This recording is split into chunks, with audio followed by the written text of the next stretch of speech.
Hey everyone, my name is Robert Cole. I'm going to be presenting to you on the topics of Windows Server 2019 today, along with Ubuntu Server 20 LTS and the associated firewalls with them, Windows Firewall and Iptables.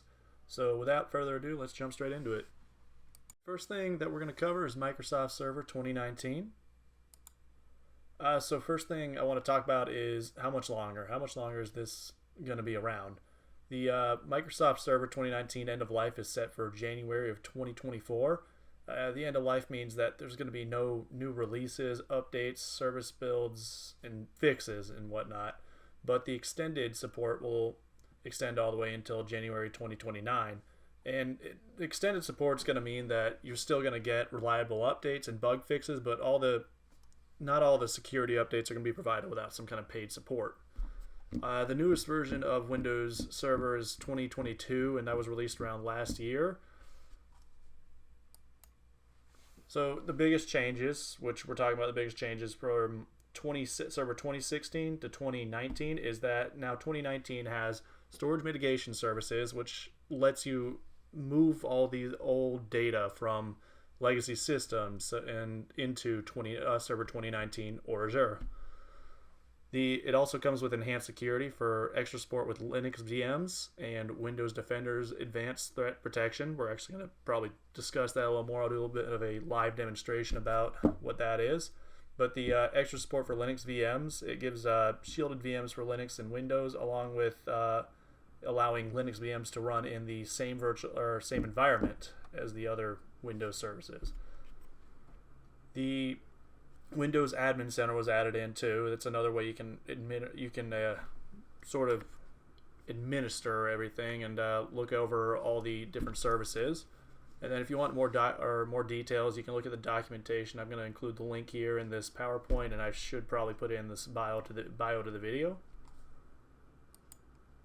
All right. So first thing, when you launch up Windows Server, you're going to notice that it's about the exact same environment as a Windows 10 PC.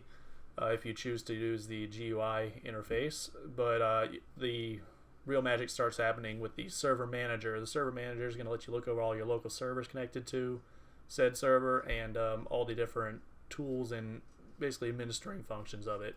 And if you click on the tools, you're going to be able to use a add roles and features button to add these various other services such as DNS, Active Directory, and whatnot.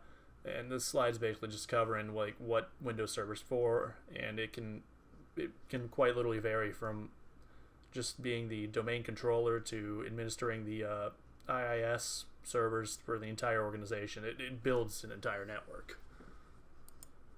So some of the most common features and roles you're going to use with Windows Server is you're going to have your domain controller, which is the heart of the network. It uses the Active Directory, and it's usually going to include a couple different services, such as the DNS server, which translates the requests for domains into IP addresses, the DHCP server, that's a dynamic host control protocol, and that maps the IP addresses to a host in a network. And then you also have the Win server, which is more of an older system, but it's the Windows Internet Naming Services, and it maps the NetBIOS host names to the IP addresses. So say you do like .local or so on, it's going to help map all that.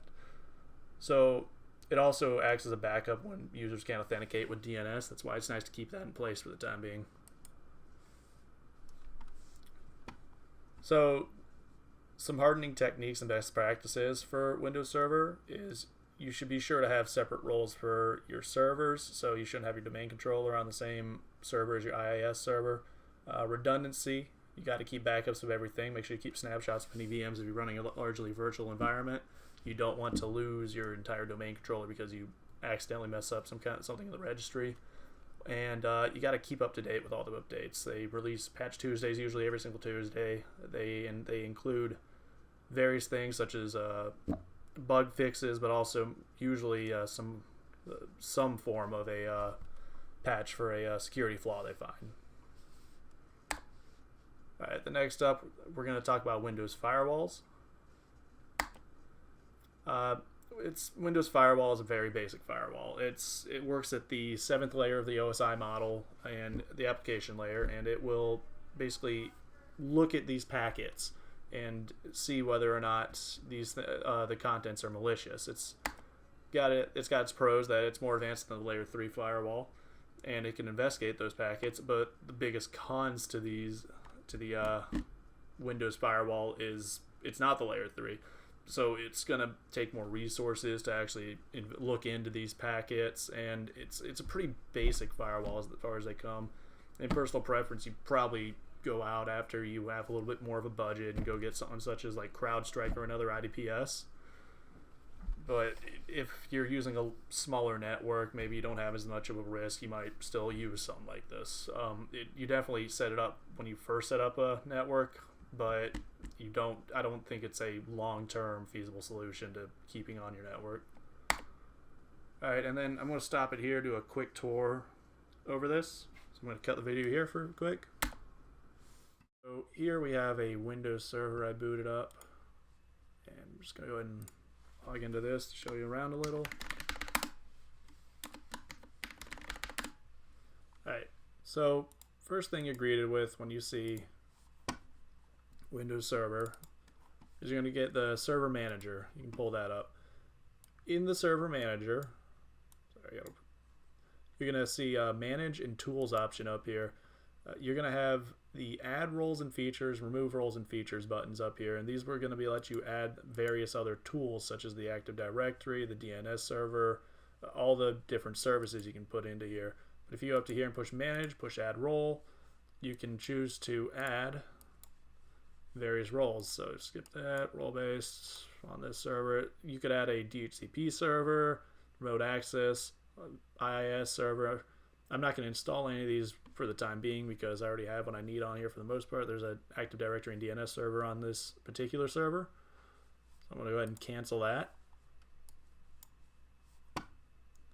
One other interesting thing is if you go into here, you can go to just look for firewall. You can get up to and find the Windows Defender firewall with advanced security. If you click on that, we can do a little bit of a practical show right here. You got your inbound rules, your outbound rules, connection security rules, and monitoring. The inbound rules are going to stop things like if you say don't want to have like a remote connection to your computer or don't want to let those into your system. You could basically stop those from this layer right here. Your outbound, you could say prevent people from visiting various websites. So if we say wanted to prevent people from going to cornhub.com, yeah, you can't you don't want people on your work network going to this website. What you're going to do is you're going to go down to here. You're just going to do a little NS lookup of it. www.corn. What is it?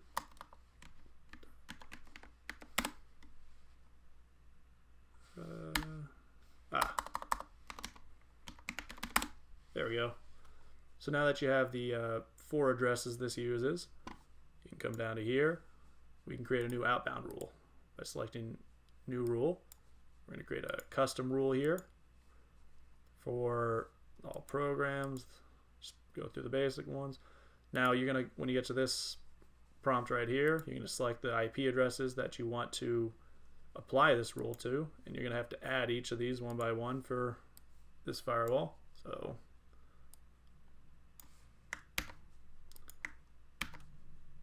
okay.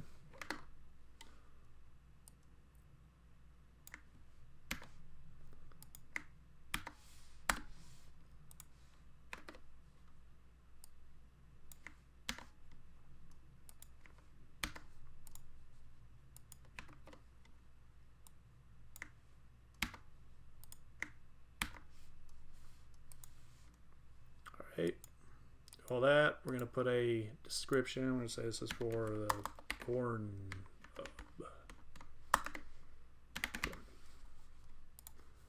Alright, now from here, say if we even tried to, now that that's applied, if we tried to ping it,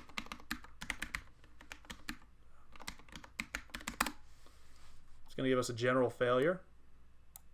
Not only that, if we tried to say come back here, do another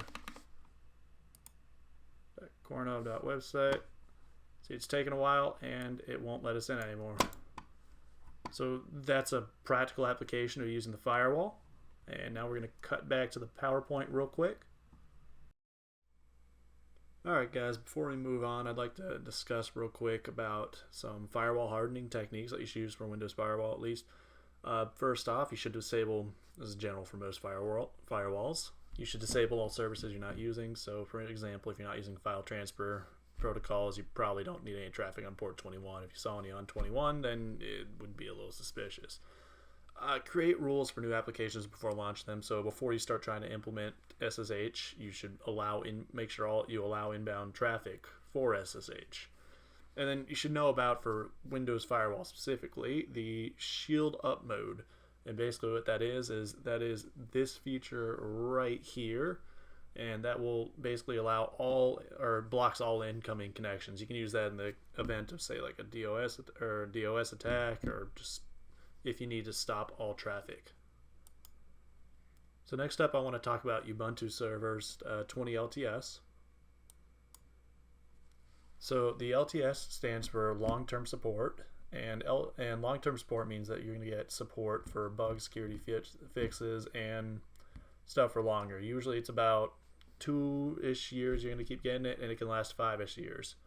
Normally these LTS releases are based on testing, so it's going to be more stable than the newer ones coming out. So it's the bare bones Linux, and with the server, so it's got pretty much nothing else installed on it. There's no GUI or anything like that, but it also means it's more lightweight. The hundreds of different flavors is talking about how there is a large variety of different Linux flavors and Linux servers. There was CentOS, Debian, Red Hat, all sorts of different flavors. The one we're using in this class is Ubuntu, but there was also recently CentOS, although CentOS has reached its end of life at December of last year, so a lot of environments are going to have to eventually move over from that. And it's open source, which is that's the nice thing about a Linux. If you say you have a smaller environment and you can't afford to buy a bunch of Windows license, you'd be able to use Linux. Alright, so the difference from the desktop variant, there's a Linux server and a Linux desktop. There is no unstable packages, supposedly, in the Linux server, whereas in the Linux desktop, you'll probably have a couple of different trial ones and stuff like that. There's no GUI to improve the resource usage. That can vary, sort of, considering it's a lighter weight distribution, but it definitely does make a little bit of a difference. So if you're running like a file transfer server or something, you don't really need a GUI on that if you set it up right. It's kind of put it aside and don't worry about it. They're pretty much the same. They have the same, like Linux server versus Linux desktop have the same kernels. There's literally the same thing. The only difference from the desktop and server is usually you run the server through SSH. So you connect to it through like a Windows server or PuTTY-in. Alright, some hardening tricks for Ubuntu servers. You should use an endpoint IDPS, so you really should just invest in getting an IDPS for your infrastructure, especially with all these servers, and install them on every endpoint. That way they can be monitored from one central place. It reduces the stress on your security team so much. You should avoid using any FTP or Telnet. They are insecure. They use everything in clear text, and you can purge them all the unnecessary tools. There is a purge command you can actually use. The last thing is make sure you keep it updated. You can use the sudo apt update command. It's pretty easy. You just run it like once a week, probably on like Tuesdays or something around the same time everything else is getting updated. Next thing is Iptables. So Iptables are Linux's basic sort of firewall. It's built into a lot of the distributions, and they have 3 chains: input, forward, and output. Keeps it really simple. The input chain is an incoming traffic. Forward is going to forward it, say if you're like if it was acting as a router or something like that, off to other things, and then the output is saying outgoing traffic. And you can use the man page to look more at them. Over here we have a example of someone running an nmap command against and a Linux server, and it's showing all the different ports and stuff like that. So say you had someone notice that traffic, a little suspicious, you'd be able to drop it using the Iptables. And so some basic IP table commands. We got the IP table -L, and then you put your input or output here, -N line number. This first one here is going to show you the list of existing chains. And normally when you first start doing this, it's good practice to actually just drop all the tables, and then you're going to start building your own. The next one over here, we got input tables -D. This command right here is going to drop chain numbers. So right here, you're going to use this command up here, the list, to show the existing chains, and then you can use this one here to drop unnecessary ones. I'll show you in a demonstration in a sec how that works. And then there's the IP tables -A input. This one right here you can use to actually drop or add specific connections that you want to drop. So if you want to make sure all traffic from said Kali machine back here is dropped, then you would use this command and put in its IP address. Alright, and a few IP table hardening techniques. Make sure you drop all traffic besides the approved. That might seem severe, but I'm thinking you're only going to use this IP tables in like a smaller environment. So you probably will actually, or supposedly, I know nobody ever has the time, be able to actually look and approve pretty much each request for outgoing traffic from your network that your team needs. Because, I mean, if the team is under, say, like 10 people or something like that, I can imagine it would be a nightmare the first few weeks, but then you could probably get the bulk of these websites and stuff that they need to use and all external resources and all that kind of put in. It would still be definitely a hassle. I'd recommend going with a lot of other solutions, but it's a possible solution. So think about what your network needs behind the machine. Do you really need like an SSH remote connection on it? And if not, you should be disconnecting these. And then make sure you reject instead of drop packets. Rejecting the packets will make sure that they don't send any response, whereas dropping is going to actually send like a failed response from XYZ server, give some details about it. You want to give as little information as possible when a ping hits your firewall and you don't know where it's coming from. Alright, I got my sources here. You can look through the PowerPoint. All these are the URLs that I used. And then let me cut on over to a live demonstration real quick, and then we'll start wrapping things up. Alright guys, I have some VMs spun up for us here right now. We have a Kali Linux VM and a Ubuntu server running. So real quick, if we go over to our Ubuntu server, we can do an ifconfig. See that the IP address is the same subnet 129. So we go over to this Kali machine right here and we do a ping on it.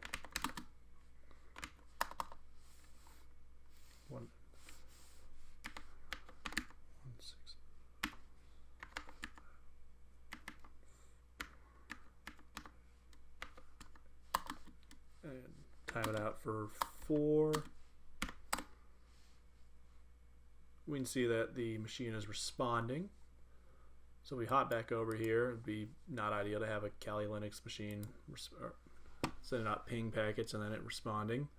So what we're going to do is we're going to try to drop everything from that. So we go over to our Kali machine. Let's say we just already know this. We're going to be trying to drop all the packets from here.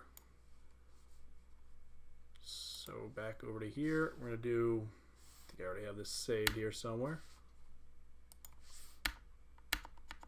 And all right, we're going to do a sudo iptables-I. We're going to be adding a entry for the input, so any incoming traffic is going to be dropped once we add this next part. -S, and then we're going to have it from 192.168.144.133. That's the Kali machine's IP address. -A, and then we're telling it to drop. So we're going to enter that, and then for the sake of showing a demonstration, let's also go ahead and do 6. So from here, we're going to be able to go in and see that this worked by going to the command sudo iptables-L input-n line number. It's gonna give us the entries in this table. So say we accidentally put that first entry in 162.168. what we're going to do is we're going to do a sudo, where is it? We're going to just do a sudo iptables-d to drop, and then we're going to have it on input 1. What we're telling it to do is the input number 1 here on the IP table, because we want the 162 gone. Push enter there, and now if we do sudo iptables line number, you can see that it's done that. Also, if we were to do a say a ping 192.168.14.133, we're going to time that out for 4 pings. We should see that it no longer will respond to that. Yep, 100% packet loss. This works also on this side.